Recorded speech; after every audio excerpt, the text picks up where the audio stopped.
Frères et sœurs, cette semaine, j'ai eu un rêve.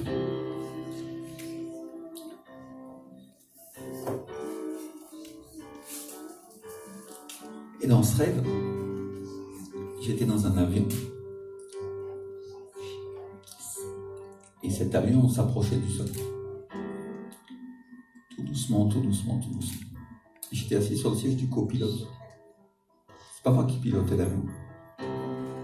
Et il y avait une route, on voyait la route, mais elle était plus large que, vous savez, toutes ces autoroutes les plus larges qu'il y a, qu'on peut voir sur la Terre. Beaucoup plus large. Tout était une route.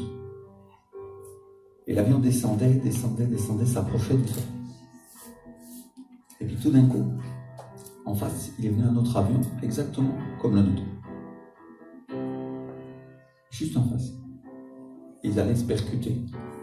Et au dernier moment, le pilote, il a donné un coup de manche à balai, et l'avion, il fait...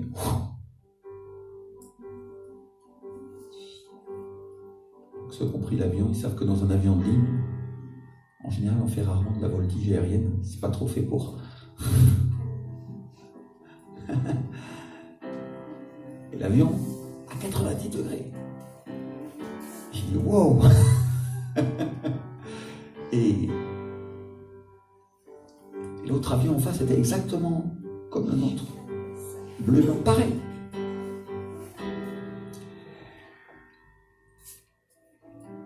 Et l'avion a redressé, il a continué sa descente, et d'un seul coup, il est venu comme une vallée qui est devenue étroite et encaissée. C'est-à-dire là, il n'y avait plus une route très large, mais les montagnes s'approchaient, ça devenait très très étroit comme ça. Et comme on approchait du sol, je me dis comment il va faire pour atterrir. Et au dernier moment, on approchait du sol, et le pilote d'un coup, très souple et très rapide, il a levé l'avion, qui a commencé à faire une boucle comme ça, gigantesque. Et on s'est retrouvé à l'envers. Et je regardais derrière, et j'ai dit, les passagers vont renverser leur café. Et vous savez, la porte du cockpit était ouverte. C'est un rêve, hein, c'est quelque chose de spirituel. Hein. Vous savez bien qu'aujourd'hui, les portes des cockpits, elles sont fermées à cause du terrorisme. Mais dans le rêve, la porte était ouverte et je voyais les passagers. Et je regardais derrière et tout le monde était à l'envers. On était en l'air et en haut. Ici, il y en a qui vont renverser leur café. Vous savez, c'est une pensée idiote. Ça, si vraiment ça arrivait dans la réalité, tout le monde aurait renversé son café depuis longtemps. Et l'avion a fait une boucle incroyable comme ça. Et il continuait, et il a commencé à descendre vers le sol. Et vous savez, quand on descend, à un moment, le sol s'approche, et vous savez, quand un avion va cabrer comme ça pour revenir après une boucle, c'est un moment, c'est très difficile à faire. Et c'est là qu'on sent tout le poids à ces moments-là, du moment où l'avion redresse. Et moi, je m'inquiétais parce que je voyais le sol approcher plus que de raison. Et je disais, Seigneur, comment? Et c'est pas moi qui pilotais, j'étais sur le siège du passager, du copilote. Je n'avais pas les commandes. Je voyais tout ce qui se passait. Et au dernier moment, le pilote a donné un coup de manche comme ça. Pareil. C'était tellement souple et tellement parfait. Il s'y est pas repris à 2 fois. Il l'a fait en un seul coup. Ça m'a frappé. J'étais impressionné. Et il a redressé l'avion au ras du sol. Et il a atterri tout doucement. Alors mes frères et sœurs, je suis venu vous dire, il vient des tourments. Il vient des secousses. Et on les voit. Mais notre pilote, qui est le Seigneur, il a le contrôle. Alléluia.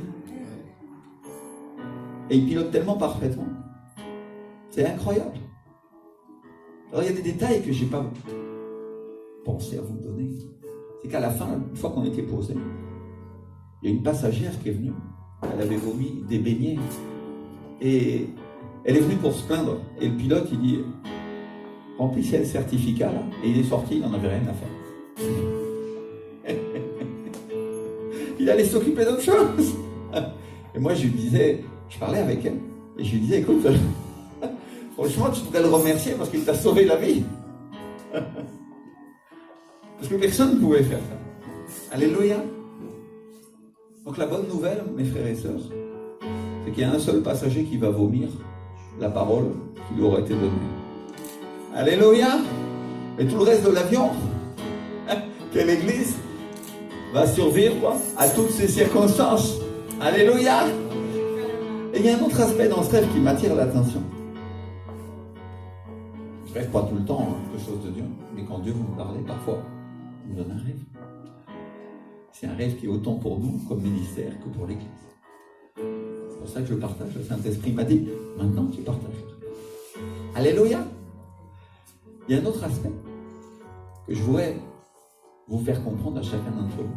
C'est que, vous savez, quand on est assis dans le cockpit devant, on voit. Vous voyez les autres avions, vous voyez les difficultés, vous voyez le sol, vous voyez le ciel. Mais celui qui est assis derrière, sur le siège passager, il ne voit rien. Au mieux, il voit par la petite fenêtre qu'il y a dans le couloir, il voit les deux pilotes devant et il voit les petits trucs passer par la fenêtre et c'est tout ce qu'il voit. Et peut-être par le hublot.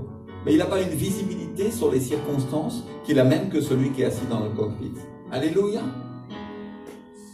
Enfin, ma soeur, c'est pas moi qui suis aux commandes, c'est le Seigneur. Alléluia. Moi, je fais que regarder ce qu'il fait. Dans le rêve, je faisais absolument rien sinon voir ce qui se passait. Alléluia. Et on a toujours dit ici que dans cette église, le Saint-Esprit, il est le pasteur. Alléluia. Il est notre pasteur, c'est lui qui nous dirige, c'est lui qui nous conduit, c'est lui qui nous fait avancer. Alors, enfin, peu importe les turbulences. Bon, tu vas dire, c'est des sacrées turbulences, pasteur. Ouh. Enfin, sœur, je ne sais pas ce qui va se passer demain. Mais le Seigneur a le contrôle de toutes choses. Alléluia. Merci, Seigneur. Le rêve, je l'ai eu mardi ou mercredi. Avant que le gouvernement il commence à agiter tellement les choses. Avec les histoires du virus.